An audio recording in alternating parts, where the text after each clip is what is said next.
여러분 안에 가까이 있는 줄로 믿습니다. 아멘. 제가 주보 앞장에도 내용을 썼습니다만 오늘 한번 그런 내용들로 은혜를 나누고자 합니다.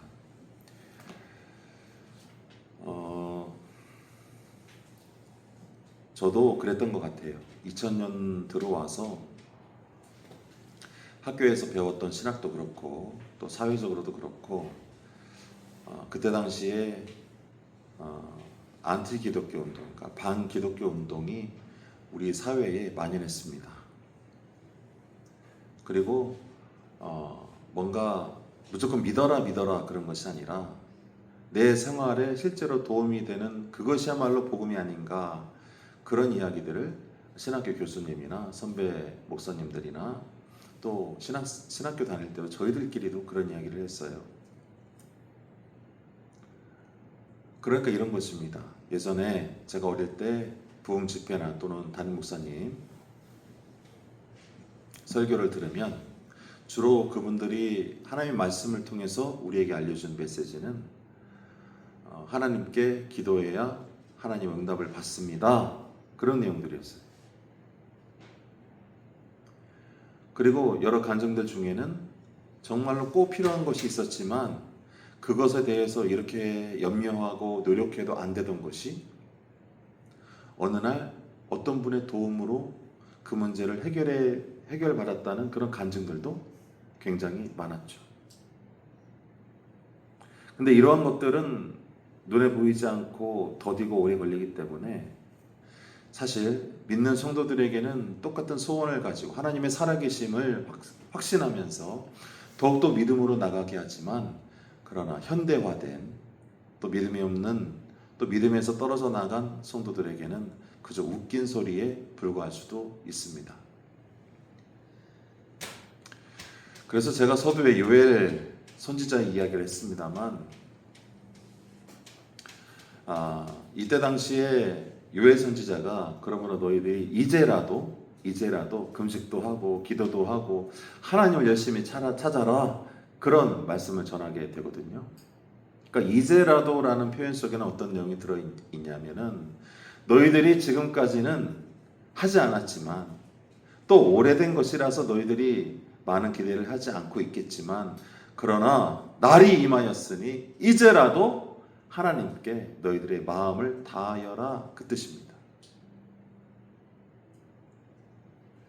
그러니까 그때나 지금이나 어떻게 보면은 사람들이 하나님을 향한 믿음으로부터 벗어나기 시작하는 것은 그 심리적인 동기가 바로 뭐냐면 실망이에요. 실망.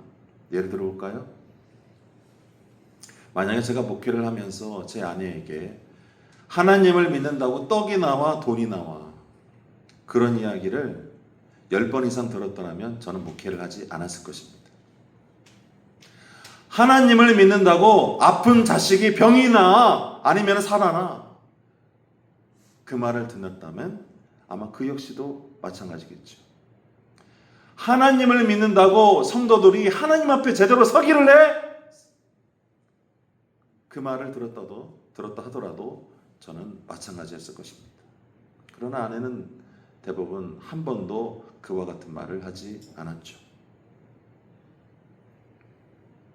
우리가 하나님을 믿는다고 하면서 제법 많은 사람들이요 속습니다. 어떻게 속느냐? 실은 가난한 사람들을 실질적으로 도와주고 또 하나님의 말씀을 실질적으로 내가 살아내는 것만이 오히려 실질적이고 더 많은 사람들에게 선한 영향력을 미칠 수 있다라고 생각하면서, 그러나 그 내면을 가만히 들여다보면 결국 응답하지 않는 하나님에 대한 깊은 실망이 있는 줄로 믿습니다. 우리가 신앙생활을 하면서 하나님께 여러 가지로 소원하고 또 세상의 여러 불행들과 어려움들을 보면서도 왜 주님께서 저와 같은 일들을 허락하실까, 그런 일로 안타까워하고 가슴 아픈 적은 있겠지만, 그러나 그것 때문에 하나님께 실망하고 돌아서는 일은 분명히 다르기 때문이죠. 그러니까 요엘 선지자 시대에 이제라도 하나님께 돌아오라는 그 선지자의 애달픈 선포된 말씀 속에는 그때 당시에 하나님의 백성들조차도 이미 하나님과 자기들의 공동체에 대해서 실망을 했다는 거예요? 안 했다는 거예요? 했다는 거예요. 여러분의 신앙 안에, 여러분들의 영혼 안에 그 실망이 깊이 들어오게 되면요, 어떻게 되겠습니까? 하던 것도 하지 않고 하나님을 믿는 것이 시시해지고 오직 나만 남기 시작하는 것이죠. 그러면서 점차 그 영혼은 하나님의 생명을 머금은 그릇이 아니라 점차 흙으로 세상으로 변화되어 가는 것입니다. 아마도 종교개혁 이후에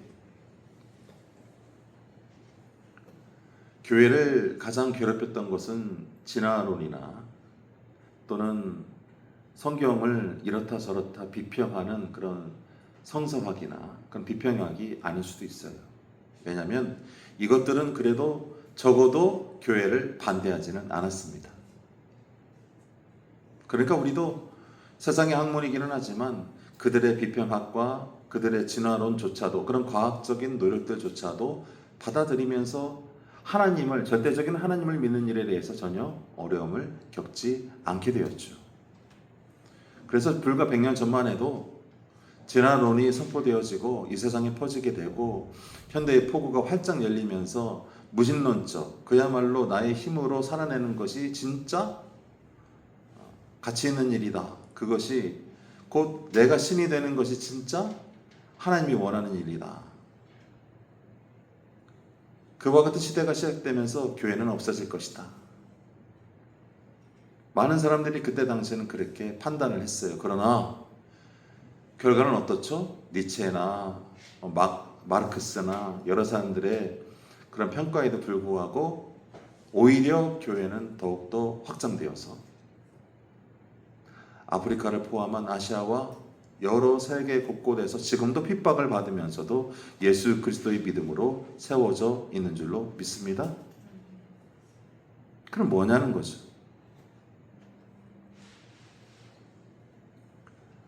우리가 나는 믿나이다, 오늘 마가복음에도 나와 있는 날 때부터 귀신 들려서 고통을 받고 있는 자녀를 가진 그 아버지, 그가 예수님께 비판을 받고 그 자리에서 나는 믿나이다 라고 말했을 때 그 믿음이 뭐냐?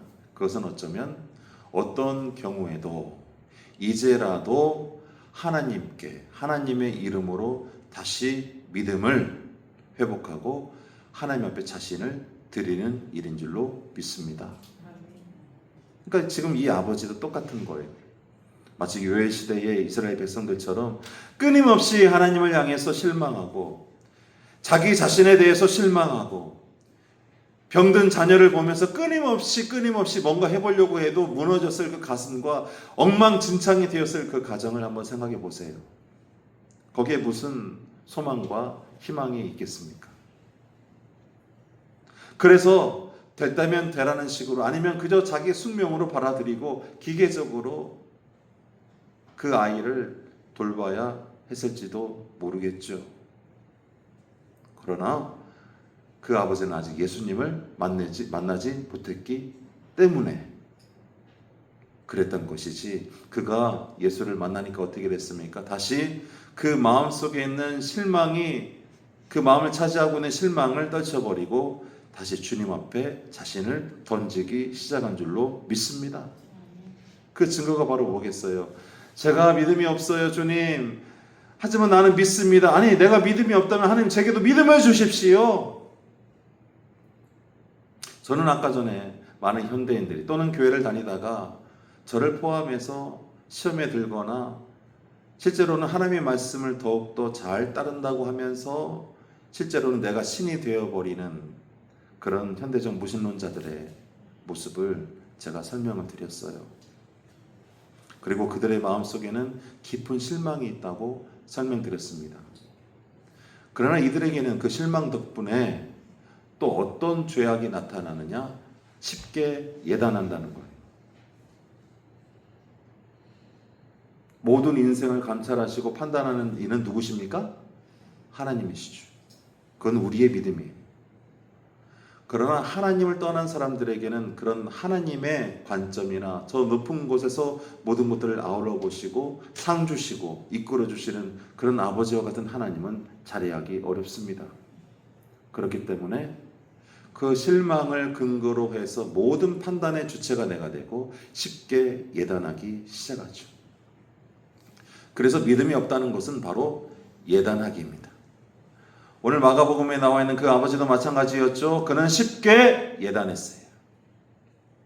그런 일들이 어떻게 내게 이루어지겠는가?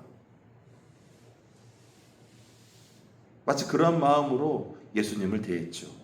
그러나 그때 예수님께서는 그 아버지 마음에 있는 메말라 버린 그 믿음의 샘물에 다시 기름을 붓듯이 못한다는 게 무슨 말이냐? 믿는 자에게 능치 못함이 있어요? 없어요? 없느니라. 그러니까 문제는 지금 끊임없이 예수님께서 이 시대를 향해서 또 그 아버지를 향해서 그 믿음 없음을 고발하시고 다시 그 믿음 없음의 보따리를 찢어버리고 그 실망의 보따리를 찢어버리고 네가 신이 되어서 네 마음대로 판단하는 그 예단의 보따리를 찢어버리고 다시 겸손한 하나님의 마음을 그 마음의 보자기를 담기를 원하시는 줄로 믿습니다. 그러니까 신앙에 있고 없음이 이처럼 큰 차이가 있는 것이죠. 그러나 이것이 쉽지가 않습니다. 더군다나 지난 500년 전에 서양 사회에서 서구 사회가 그동안에는 지구를 중심으로 하나님이 만드신 지구를 중심으로 태양과 달이 움직인다고 생각했지만 그러나 망원경이 발견되어지고 또 그러한 진지한 과학적인 소견들이 사회의 주류가 되어가면서 천주교회는 로마 교회는 그 권위를 잃게 되었죠. 그리고 로마 교회가 그때 당시에 이처럼 지구가 둥글고 지구가 평평하지 않으며 또 태양을 중심으로 도는구나 라는 사실을 깨닫고 이들은 황급하게 제일 먼저 뭐를 했냐면 개혁된 성도들에 의해서 자기 세력을 잃어버린 이들은 그러면 우리가 지금 세력이 약화되고 있으니까 지구는 둥그니까 한번 살펴보자. 선교 지역을 더 넓혀보자 하고서 뭘 했는지 아세요? 포르투갈과 스페인이라는 두 나라를 불러다가 지구를 반으로 뚝 잘라가지고 너는 동쪽으로 너는 서쪽으로 그 발견되는 지역들을 다 선교 구역으로 또 너희들의 영향력이 미치는 땅으로 인정을 해줄게 라고 교황이 말을 했죠. 그래가지고 그때 당시에 활발한 선교 활동을 통해 가지고 지금의 남미와 필리핀조차 가톨릭 국가죠. 그러나 반면에 종교개혁의 후예들은 마치 하나님을 태양으로 보았을 때 성경 말씀을 통해서 각자가 하나의 지구처럼 어느 곳에 있든지 어느 민족이든지 여성이든지 남성이든지 장애를 가졌든지 장애를 갖지 않았든지 그가 누구든지 그리스도를 예수라 고백하면 그는 사제가 없어도 교회의 체계와 질서가 없어도 그 자리에서 즉시 하나님의 자녀가 되는 놀라운 일을 선포하게 된 것입니다. 이와 같은 의식의 개혁은 내가 어느 자리에 있든지 간에 하나님 안에서 경건을 이루기 위해 노력할 수밖에 없는 기회가 되었고 예전에 사제를 찾아가서 자기 죄를 지을 때마다 찾아가서 죄의 보속을 원했고 또 성경도 스스로 읽을 필요 없이 사제를 통해서 대신 들어주기만 되었던 그런 과정들을 다 끊어내고 이제라도 마치 유해서에 나와 있는 이제라도 다시 금식을 회복하고 하나님의 말씀을 회복하고 주님을 향해 나아가라는 그 말씀처럼 다시 하나님 앞에 개혁되어서 금식하고 기도하고 믿음을 회복한 교회가 바로 개혁된 교회인 줄로 믿습니다. 이와 같은 사건을 통해서 이제 사람들은 각자의 자리에서 자기의 가치와 또 개인이 탄생되고 그 가치 안에서 과학이 발전하고 사람들과 교회와 나라를 유익하게 만드는 놀라운 발전을 이뤄내었으니 지금에 와서 모든 선진국들은 대부분 다 카톨릭 국가입니까? 아니면 개신교회입니까? 개신교회 국가인 거예요. 하지만 우리 한국 사회는 이와 같이 놀라운 근대화와 사회적 성장과 제도적인 성장을 이뤄낸 선교사들과 한국교회의 성도들의 수많은 피와 땀과 노력에도 불구하고 이들을 눌러내고 다시 옛 모습으로 돌아가는 것만 같습니다. 사랑하는 성도 여러분, 나는 믿나이다. 그러니까 제가 이 자리에서 복잡하게 우리가 옛날처럼 카톨릭 교회를 이겨내야 됩니다. 그들의 세계관과 가치관을 조심해야 됩니다. 그런 얘기를 할 필요가 없이요. 누구든지 여러분들이 실망의 자리를 벗어나서 마치 이 아버지처럼 나는 믿나이다. 내가 믿음이 없다면 저에게 믿음을 부어 주옵소서 말하는 다시 용기를 내어서 하나님이 원하시는 자리로 나가는 자들마다 그가 바로 다시 개혁되어지고 그가 다시 하나님 위로부터의 은혜를 받게 될 것이며 그 가슴에 다시 생명이 용솟음 치게 될 것이고 예수 그리스도의 부활의 능력으로 살아내게 될 것이라는 사실을 믿으시기를 축원합니다. 아멘. 기도하겠습니다. 아버지 하나님 감사드립니다. 하나님이 눈에 보이지 않아서 또 차라리 하나님이 하는 것보다는 내가 하는 것이 빠르고 실질적이어서 지난 100년 동안 많은 사람들이 하나님을 멀리했지만 그러나 더 많은 사람들이 하나님께로 다가옴을